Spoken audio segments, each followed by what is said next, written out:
Hey everyone, you're listening to the Tea with Tanya podcast, and I'm your host, Tanya Ambrose. I'm a public health professional by day and your average tea-loving millennial and content creator by night. My goal for this podcast is to share public health stories, self-love and wellness tips to educate and empower and to promote positive living. This podcast is here to serve you. Join me in the tea tasting room to see what I have brewing for you. Hey everyone, welcome back to another episode of the Tea with Tanya podcast, and I'm very excited, as always, for today's guest. Joining us in the tea tasting room is none other than my Insta bestie, Kaman. I'm pretty sure I'm saying her name wrong, but she's gonna tell you guys because I have an accent and I have an accent, so I don't know. But ironically, as you guys should know by now, the Tea with Tanya podcast started after my Tea with Tanya Instagram live series, and Kaman was my first guest for my IG live series. She set the tone for what that series was going to be, and that in turn, here we are, the tea tasting on the Tea with Tanya podcast. So that was where the Tea with Tanya podcast came from. So I'm so excited to have her. Last time she was on the live, we spoke about sexual health and these different things, but here we're talking about all things period. That red light, red stop, Bloody Mary, whatever you call it. We're here to talk about all things period because that's her forte. So I know it's going to be good. And of course, our goal is to educate and empower. Before I continue talking, I'm going to let her introduce herself to us so we can know a little bit more about her. Right ahead, Hi, honey. everybody. Well, first of all, thanks for having me here, Tanya. I'm excited to be in the tea tasting room. I do not, though, have a cup of tea with me. I'm sorry for not being on the brand with that, but I'm sorry. But hi, everybody. You're fine. I'm drinking water today, so you're good. But hi, everybody. My name is Kaman. On Instagram, I'm Kaman.MPH. But yeah, Tanya and I have known each other for a very long time. I consider Tanya to be one of my closest IG besties. Anything I need to message her about something, ask her a question, see how she's doing. She's one of the first people that I always message. And I'm really excited and delighted to be here today to talk about periods, which is definitely one of my favorite topics to talk about. Yeah, so let's get into it. I want to know, I feel like I've heard this story before on your podcast, but the tea tasters need to know. Tell us your previous story. Let's know what's going on so we can see, if anyone can relate or what we can expect. So what was your first period like? I mean, did you always know what a period was? How did it go? So I was introduced to periods in the 5th grade. That's kind of when we first learn about it here in Canada. And I remember the first time I learned about a period, I was devastated. I was upset and I was devastated. I was so mad. I was like, why was I born into a body where I have to bleed without any, I can't even control this from happening. Right. Because you know how sometimes teachers would be like, oh, does anyone have any questions about anything we learned today? I would shoot my hand up and I'd be like, can someone control this? Can someone stop themselves from having a period? And my teacher was like, no, it's just going to happen. And so I remember I waited and I waited, and most of my friends had already had theirs. And I was in the 8th grade. And I remember the morning that I woke up, I was supposed to go deliver cupcakes to the school because it was my favorite teacher's birthday. And I woke up, went to the bathroom, pulled down my pants, and I realized, oh my God, it is here. And I've been waiting for this period to show up. But the thing is, the last time I learned about periods was in the 8th grade, in the 5th grade. So it's been a long time since I learned about it again. Right. And I didn't remember much. I didn't know how long it lasted, what it was going to be like. And I thought that it was only going to last 2 days. For some reason, that's the only number that stuck out in my head from what I had remembered in the 5th grade. And so I was like, okay, I only have 2 pads, 2 days. It's going to be fine. I was wrong. I definitely bled through my pants that day. I was upset, and I found a bunch of panty liners, and those were really, really thin. So I thought those would also be good to use. I was wrong. I was literally going to the bathroom every 15 minutes, changing the panty liners. Wow. I was devastated. And then I remember coming home for lunch, and I had to change out of my jeans because I like bled through them. And then my mom didn't say anything to me, but she probably noticed the blood all over my jeans. And all she did was like toss me a box of pads and was like, "Do you have your period?" And I was like, "Yes." And that's it. That's all she said. And then she like Wow. walked away. So that's my first period story. I feel like for me, oh my goodness. I'm trying to remember. I think I was 11 or 12. So I was get ready to go in the seventh grade, or we call back home first form, but I was at the first grade or class of high school. And I remember that summer, I'm trying to remember, I think my mom was still in New Jersey, was getting ready to have my last sister, or she already had, but she was waiting for whatever. And I remember my aunt was asking, "Oh, did Tanya get her period yet?" Well, she wasn't asking me, they was having a conversation, but as kids, you eavesdrop. Yeah. And she's like, "Did Tanya have her period?" And I'm like, mom was like, "No, not yet. She's getting to the age." And I'm like, "Okay." So I got home, I was staying with my grandmother, and I think I'm trying to remember, I was at school. I think I was at school or I was at home, and then, I got my period, I was at home. And my cousin at the time, she was a girl and she was a bit older, she had a period and stuff like that. And I was in the bathroom and she walked in on me, by accident, and I was showing her, and, she went and got the pad and kind of showed me how to do. And, I didn't tell my grandmother at the time, I just left it there. And, yeah, we went across the street to go play basketball. To go play basketball that day. And then, so that was my first period. No one said, "Oh, Tanya, this is what you're going to do. You're going to open it, peel whatever off," or like no one said what to expect. They didn't tell me it was going to last 8 days, because that's how long my period lasted. So, I went through that phase. And when my mom got back home, the second time I had my period, which would have been the second month, I was in the bathroom again, and she was coming. She came around the corner, whatever, in the house, and I was telling her, "Oh, this is my period." But I kind of lied, made I think that was my first period. So I kind of like, she's like, "Oh, is this your first period?" I'm like, "Yeah." I'm like, "Girl, you're such a liar. It's the second period." It was just so awkward because we never had that conversation before. So I'm just like, you weren't here. I wasn't sure if it was supposed to be something that you're supposed to be happy about or be, together. So I'm like, it's my first period. And again, she just said, "Do you have pads?" Or go in the bathroom around my, bathroom and get the pads. So I was never taught about, "Oh, this is what you're supposed to wear. This is what to expect." And I don't remember even learning that in primary school, to be honest. Like, I don't remember. I think we learned about these things like long after. Like, it probably would have been in second form for me, which would be the 8th grade. So I just don't remember ever having a class about period or a seminar or anything. So that was like my first experience. But girl, after that, I've had, to this day, I'm so ashamed when it comes to period that I gotta wear. Don't judge me, guys, but depending on what it is, I'll put on 2 panties, and I'll tell you why. Because that is the way to do it. That is the way to do it.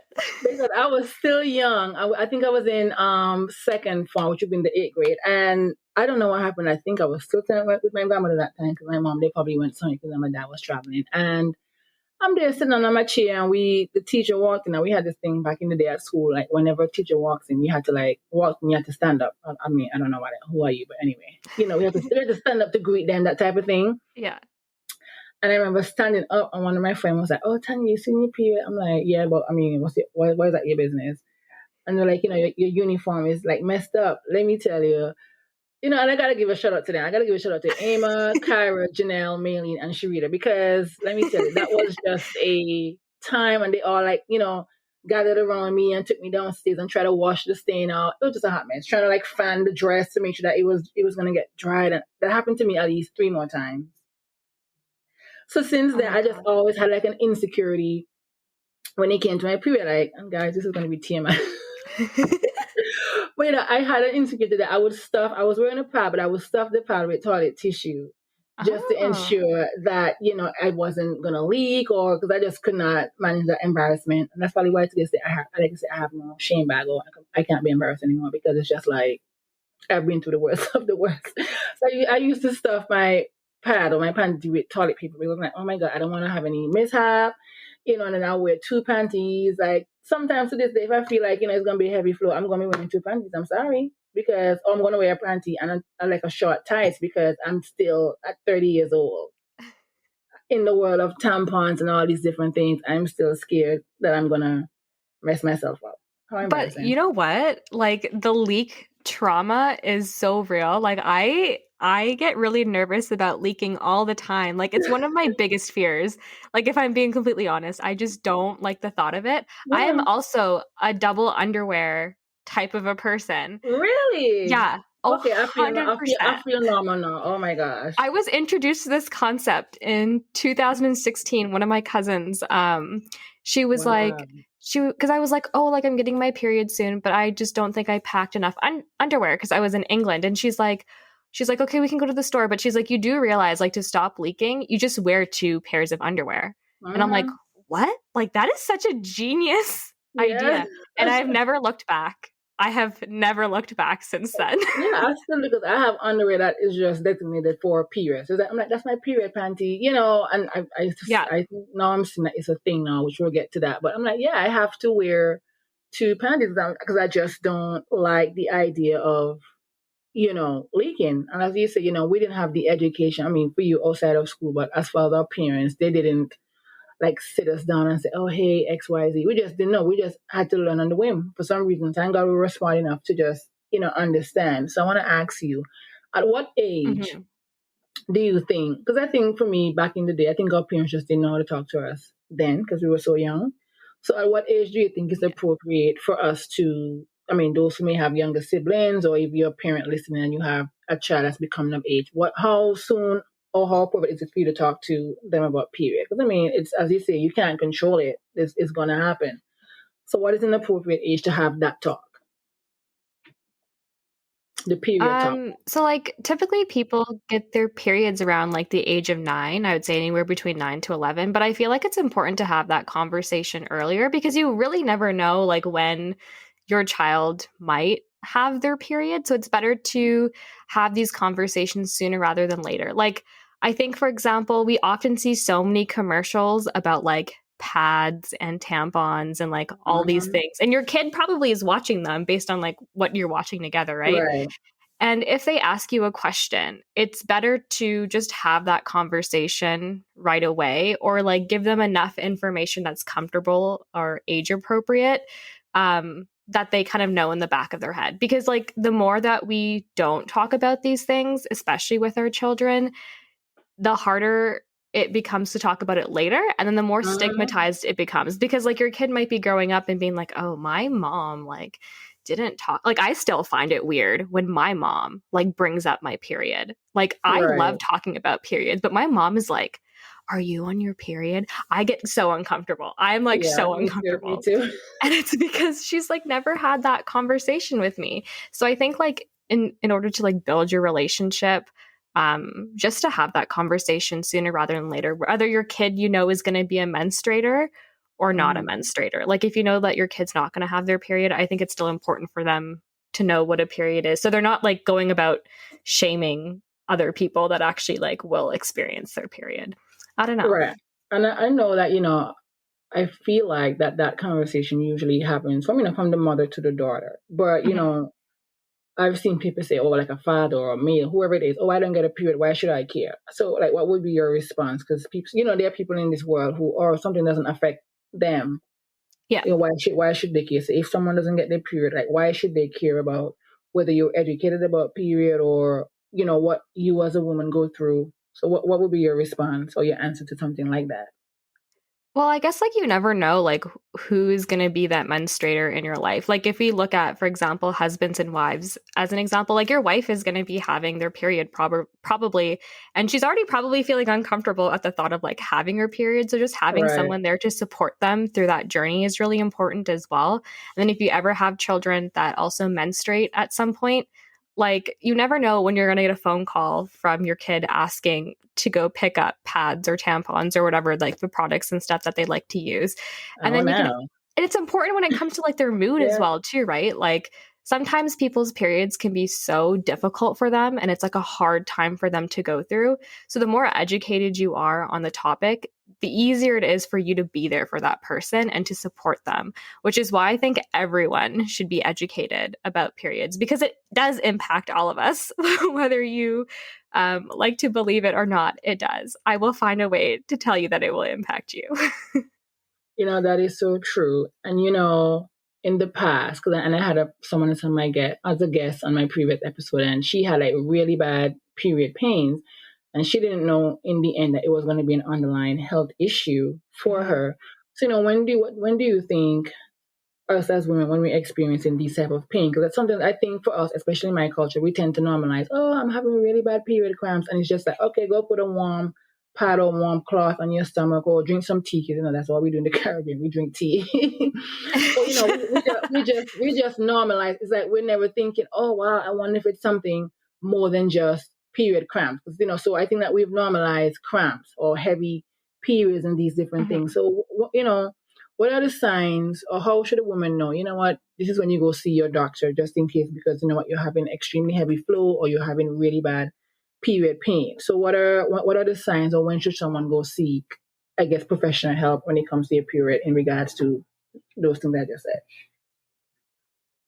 Well, the first one, I feel like if somebody notices like a dramatic change in their period, I think that's like the first sign to definitely go get that checked out by a doctor. Like if there's any changes at all, like if you noticed at some point you just had like maybe more of like a light to medium flow, and then all of a sudden you're starting to notice that like all of your periods after that have been super heavy, like that might be something to go get checked out. But if you're also experiencing pain, like where you can't get out of bed, you're throwing up, you're constantly exhausted, you feel like you're being run down a lot, and it feels like it's impacting your everyday life to function, definitely go get that checked out, because that's not normal. And it is actually really frustrating when doctors are like, oh, but that's just period pain. No, Right. it should not be like that. And if your doctor is somebody who accepts that, like if like your period is getting out of the way or in the way of like living your life, and your doctor says that's just normal, you need to find a new doctor, because that's not normal. And go to somebody else who will actually take the time to understand the symptoms. Like I had a friend who, like whenever she had her period, she would be bedridden, she would have migraines, like she would feel so nauseous. It was really, really bad. And then this happened for years. And then all of a sudden, she decided to go to the doctor and later realized that she had PCOS, which is polycystic Mm, ovarian syndrome.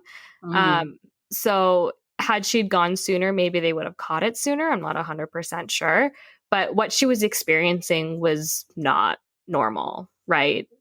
Right. Because even the guest that I had, she, from her very first period, she had severe cramps. But again, everyone kept saying, oh, you're fine. It's just period, or get on birth control to, get your period regular, or to eliminate the pain. And turned out that she had endometriosis, and she didn't find it Yeah. out till like at least a good 10 to 15 years from when she first started her period. So, again, these are things that we have to, again, know your body, as you say, we got to be in tune. But I want to switch to something really funny. Well, not funny, but I didn't know that period poo or period poop was a thing. Because, I noticed, and again, this is TMI, but I noticed that TMI again, guys, but, I don't have like a regular bowel movement. I'll say that. Yeah. But for some reason, I can always depend on that once a month for those few days that I know I'm going to be going to the bathroom regular, because you know what? I'm on my period. Okay, yeah, I'm gonna have a regular bowel movement. So give us I'm not really the history, but whatever information you can give us about the science behind period Yeah. poop, because So it is a thing. it is definitely a thing. You will definitely notice like prior to getting your period, like just before you get it, or like during your period, or even just a little bit after your period, your bowel movements are not the same. They're so Okay. different. And maybe I don't know, like, is this TMI? But it might feel a lot more like looser, I guess. Like Yes, everything just kind of yes. like comes out of you during that time.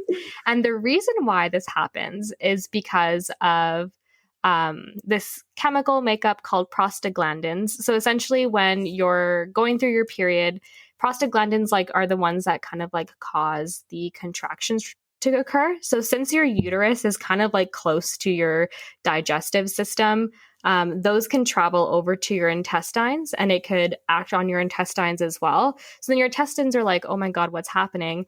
And then all of a Right. sudden, next thing you know, you're on the toilet way more often than you think you're supposed to be during your period. But it's normal. That's something that does occur while you're on your period. It doesn't feel great. Like period poops suck. I don't like them. Well, listen, I mean, I don't either, but I can depend on that time for me to really have like a regular.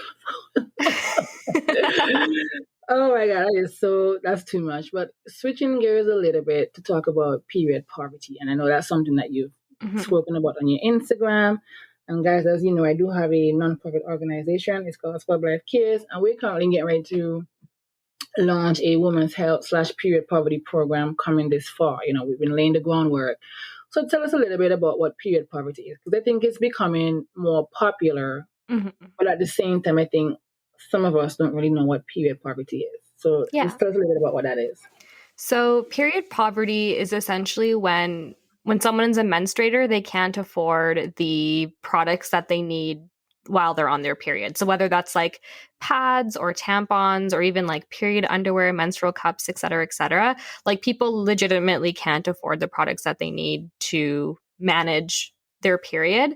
And actually, a statistics in the United States is that 1 in 5 girls in the United States experience period poverty. And it actually leads to people missing school because of that too, because they don't have any like products at all. I personally Mhm. experienced it at some point where I remember I was at university, was not expecting my period, finished a Right. calculus class, and then I realized I didn't have anything, like I didn't have pads or anything on me, was too nervous, too shy to go ask somebody else. And so instead of like going to the rest of my classes that day, I went home because I like didn't know what to do and I didn't have money where I could go like buy something because Right. I didn't bring anything with me. But this happens to people like on the regular where they can't afford a lot of these products at all, and it sucks. It does. And even in some states here, there's like a tax on period products. And it's like, people are already struggling to get Hmm. these items at their age. And then you have this high tax, like, like these are things technically that I think should be free, but again, we're living in a world where, money seems to make it go around, but what do you think about having feminine products be more attainable? Because, like I said, for us with my nonprofit, our goal is to, try to supply, Yeah. let's say, period kits or these different essential items that us as women need. Because we've already been doing that with our essential for the girls, but at this time, you need to reach like a broader, much more people. Because I didn't realize upon doing research that a lot of people really don't have access. Hmm. I'm here sitting in my privileged world. Oh, let me go run to the store and get me a pack or a case of pasta. I don't have to go to the store again for the next 2 3 months. But then there are people here who don't even have, and like you say, like you, I know, because back in the day, again, this is something that our parents didn't tell us. You're supposed to count your days to know when your next period is going to be. Yeah. I always stuck to that. Thank God for smartphones where you can just put in, hey, period started today. Okay, period is going to come. Period ended today. Period is going to come XYZ date. Because I love for, that. yeah, because prior to that, I'm like, who's going to be cutting on the calendar? It was just too much for me. I mean, I guess I didn't have the time because I also have this can't be bothered phase back in the day. But back then, no, we can estimate when our period is going to come. So we try to make sure that we have, pads on hand. Or for me, I have like a little period kit where, in that kit, I'm going to have like some pads, panty liners, tampons, which I don't really wear anymore. Tampons, an extra panty or extra underwear because, again, I have that fear of of leakage. So I got to have that extra one just in case. I think, it makes sense, or it should be a situation where we all can have easy access to these items. I want to know what's your take on that. Do you agree? Or, well, of course you do. I mean, Of course, I you're a agree. period poverty advocate. I'm a huge advocate for free period products. I think it's so important for them to be free because, like I said earlier, it's not something that any of us can control. Like, I wish I could control whether or not I was going to get a period. And if I had a choice, my choice would be no. Like, I would not be getting Same. I a mean, it's period, fine. right? But the fact that, like, almost a little over 50% of the world's population potentially menstruates, and the fact that people don't have access to these items at all times or have to like pay lots out of pocket. Like these pads and stuff sometimes aren't cheap. Like they They're are not. pretty expensive. I hate going to the store to like go buy some of them.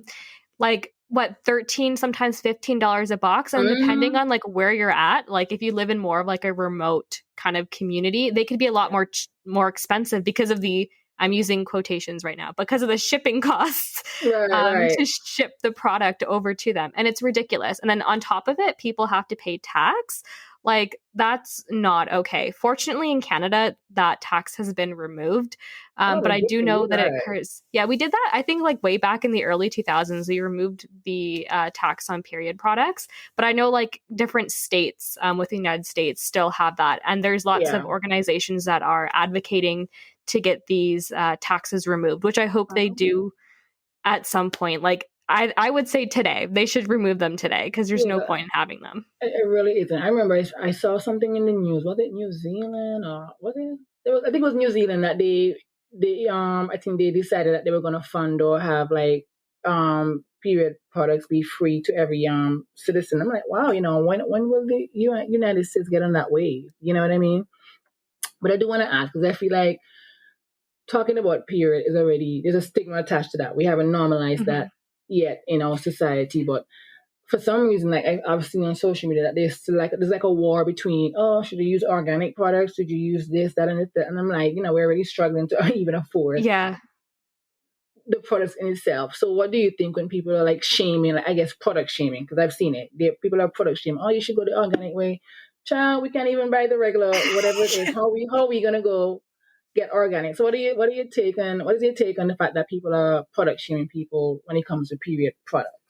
Yeah, I think people really need to check their privilege when it comes to things like that because, sure, one type might be better than the other, but that doesn't mean that people can go out and afford it right away. Like, I recently made a post about sustainable period underwear, which is something that I use now. I switched over a year ago and I love my period underwear, but I know it costs a lot of money. Pretty sure I paid $100 for like Wow. two pairs of underwear and then two reusable pads.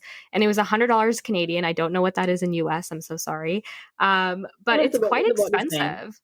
Right. Like, and then like people being expected to pay upfront a lot of that money, it's just not feasible for them and their lifestyle. And that's like the same thing, which is why people switch over to using pads or tampons because $100 upfront versus like 13 or $10 Yeah. upfront is a lot different, right? And so people need to literally stop shaming others for the products that they use because use the ones that make you feel most comfortable. Like that's the end goal, right? Nobody likes having their period. Right. Nobody likes experiencing. So why are you adding shame and like making other people feel bad on top of how Right. they're already feeling going through this situation? I agree. But before we go, you did mention about your sustainable, what is it? Period Underwear. underwear. Yeah. But yeah, tell me a little bit about that. We can put some information in the chat, but let me Oh my know God.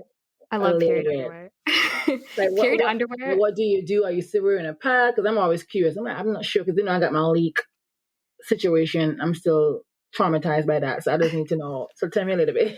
So I made a reel about it recently too, but Yeah. basically it's just underwear that you put on like normal underwear, but in the middle, it will have like thicker lining in it. Uh-huh. And that lining is what catches all the fluid. And I have a specific kind where it has like a pocket in the underwear, so you can put extra lining in there if you want to. Okay. And that lining comes like with the pair of underwear.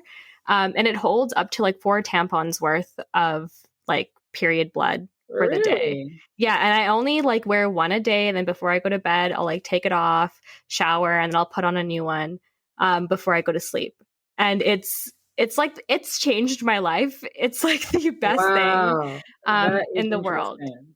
We recommend, but like I said, it is expensive up front. So if you do have some money saved, or if you're not somebody who menstruates and you want to support your fellow menstruator, this There is you the go. perfect gift to buy them. Buy them period underwear. Yes, we're gonna put that link below. I mean, we're gonna see. But before we go, if I let you go, come on, tell me 5 things, because I know you're the period expert, but 5 things you learned about periods and what our listeners can learn, and so they can feel much more relaxed and not have to feel ashamed, when it comes to their period. Like 5 things I've personally learned about Yeah, periods. yeah. Or 5 things you Um, want to tell us that we should learn. I know you posted something about this a while back, but 5 things that to let us feel good when it comes to a period. Okay, the first one, which I think is really important to the younger listeners and maybe people who have never heard this before, but if you go into the water and you're on your period, fish will never come up to you and try Oh, to eat you. I've heard that. Okay, that's like the I first have thing. heard that. The things we say. But oh my goodness, go ahead. Yeah, like that's the first thing that I want people to know. The second thing that I want people to know is like wear or use whatever makes you feel comfortable. I think for a long time too, like I don't like wearing tampons. I'll wear tampons if it's like the last resort that I have, but they don't feel Mhm. comfortable for me. And I just like hated growing up listening to other people shame each other for like not using tampons or like, oh, you use a pad. Like, shut up. Just use whatever you want. Yeah, It's that your was actually period. me too. Right. So that's the second one. The third thing that I want people to know is that although periods aren't the best thing to experience, it is actually really important and it tells us a lot about our own health and like where we're at. Mhm. So it's really important to pay attention to your period and see what's going on. If you notice any changes, like I said earlier, make sure you go get that checked out because that's really important. The fourth thing, okay, this is actually a cool fact that I learned. But the fourth thing that I've learned recently is that people can use period blood as a type of fertilizer for their plants. Really? Yeah, I learned this What in the recently. world? I cannot. So if people collect their period blood and like Oh, want to want to like sprinkle some of it into their plants, apparently that's a thing. I have not personally tried it because I don't know a way to catch it at this point in oh my time. But if I goodness. ever do, I will report back. Um, Oh and my then God. I guess the fifth thing that I've learned is it's important to talk about it. Like, it's important not to be afraid to share your funny period stories, just to share any struggles that you've had with your period. Because the more that we talk about it, the less stigmatizing it actually becomes. And then people start to normalize it. And it's ridiculous that in the year 2021, periods are still heavily stigmatized and not normalized. Mm-mm-mm. And that's not okay. I agree. And another thing I want to add, just saw this on your Instagram. It says always carry period products and Oh, yeah. extra underwear with you. You just never know when it will strike. Hashtag irregular cycle line. That is true. Like I said, I have a kit. Even though now I know, I can estimate or know when it's gonna come. I still, because again, I'm still traumatized, guys. So I got to make sure that I am protected when that time comes. So definitely make sure you guys, have that stuff. And I hope you guys found this episode to be informative. We have some TMI moments, but we got to be real. We got to try to destigmatize the talking about periods. So definitely want to thank you, Kaman, for coming to the tea tasting room. So of course, let the people know. I know some of my listeners already love you from our live. They follow you on Instagram, but for those who are new, let us know where we can follow you, where we can find you, all this good stuff. So you can find me on Instagram. That's the platform that I use the most. My handle is at Kaman, KAMAN.MPH on Instagram. Come join me. The month of May, I dedicate it to talking about periods every single year. So you can learn way more about that. But then I also post a lot of other cool stuff about public health because Yeah. I love public health. I love everything about it. So if you're interested in those sorts of things, slide into my DMs, read my posts, be there, ask me questions. We'll laugh together. It'll be a good time.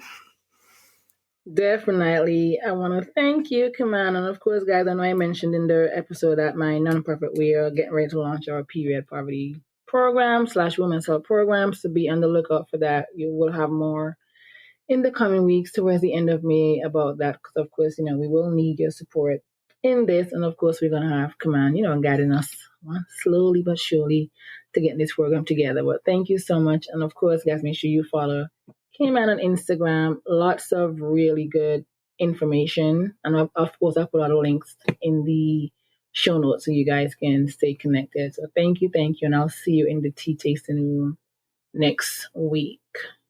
Bye. Bye bye.